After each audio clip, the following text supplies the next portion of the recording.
करता हूँ और प्रणाम मैं ललितपुर को करता हूँ। क्यों करता हूँ?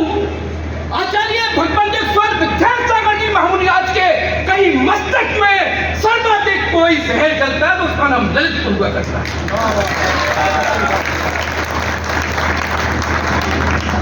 साहेब, जब कुंडलपुर में बड़े बाबा छोटे मंदिर में विराजमान थे, जब उन्हें बड़े मंदिर तक जाना था तो अहम भूमिका निभाने वाला ललितपुर शहर था। श्रावक संस्कार शिविर जिसमें से हमें काफी मुनिराज मिले, उसकी नींव रखने वाला ये ललितपुर शहर था। संताना को आत्महत्या बताया, लेकिन ये मुंडन करवाकर क्रोध जताने वाला सबसे बड़ा शहर ललितपुर। हम कहीं आचार्य भगवान को छोटे बाबा कहते हैं। मैं बहुत देर से चिंतन कर रहा था, क्यों कहते हैं साहब कि आचार्य भगवंत का आशीर्वाद उनके शिष्य जहां आ जाते हैं वहां अपने आप ही डोंगरगढ़ और कुंडलपुर बन जाते हैं। ऐसे महामुनियों को हम अपना शीश झुकाते हैं। चतुर्थ काल की चर्या जो इस युग में बतलाते हैं, और जब आचार्य भगवंत को निहारते हैं तो हम ये कदम दिखलाते हैं। कौन कहता है पंचम युग में भगवान महावीर नहीं आते? तो छोटे बाबा के सारे शिष्य हैं।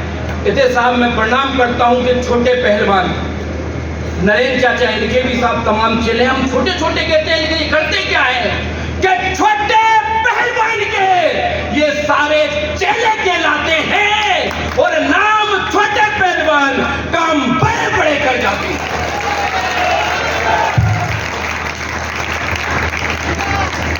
साहब क्या क्या नहीं करते वो संत वैष्णवी लोग, कहीं हमारी प्रतिमाओं को यहां से वहां करे नहीं साहब। वो सारे काम करने का जिम्मा कहीं पूरे भारत देश ने लिया है, तो वो आपकी व्यायामशाला है। इसलिए प्रणाम। लोगों ने पूछा मुझसे, सौरभ भाई कैसे हो? मुझे कुछ बताने की जरूरत नहीं है, क्योंकि अच्छे कर्मों से बड़ी राहत क्या होगी? ललितपुर वालों मोहर लगा देना। अच्छे कर्मों से बड़ी राहत क्या होगी? और जगत पूज से बड़ी इबादत क्या होगी?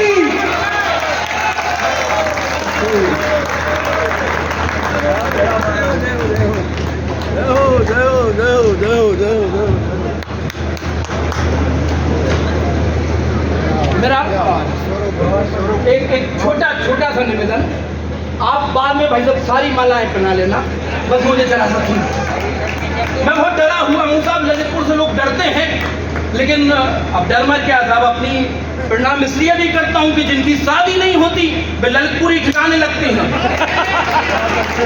तो साहब अपनी ससुराल लेते ही हैं। तो हम लाला जी हैं आपके, डॉक्टर साहब अध्यक्ष सबको बनाते हैं कि अच्छे कर्मों से बड़ी राहत क्या होगी और जगत पूज से बड़ी इबादत क्या होगी? और जिस इंसान के सर पर हाथ हो गुरुवर का, मित्रों से जिंदगी से भला शिकायत क्या होगी?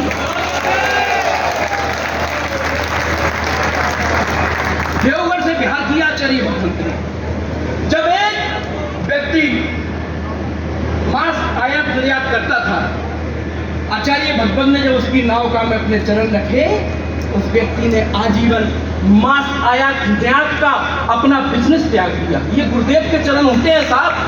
हम एक जल पानी की बोतलों में भरकर पीते हैं, लेकिन वो पवित्र कब होता है कि जल चरणों को छू ले तो वह गंदों तक बन जाता है। आपने काफी कवियों को सुना होगा साहब, जैन समाज के भी एक से एक कवियों को सुना होगा, लेकिन ये सुधा सागर जी का भक्त है, इसको जिस चट्टान पे गुरुदेव बैठ जाते हैं, जिस चट्टान पे शेर बैठ जाता है, वो सिंहासन हो जाता है। ऐसा गुरुदेव का चेला हूं मैं कि जल चरणों को छूले तो वह गंदों तक बन जाता है। कण चरणों को छूले तो खुद ब खुद तर जाता है।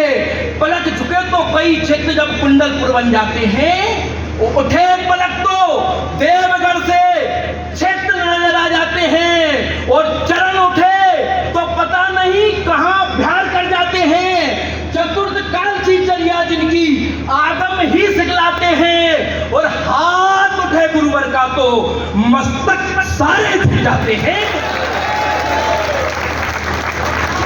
कुछ नहीं कहते आचार्य भटबंध कि हाथ उठे गुरुवर का तो मस्तक सारे झुक जाते हैं, और कलम उठे तो महाकाव्य जो मूक माटी लिख जाते हैं।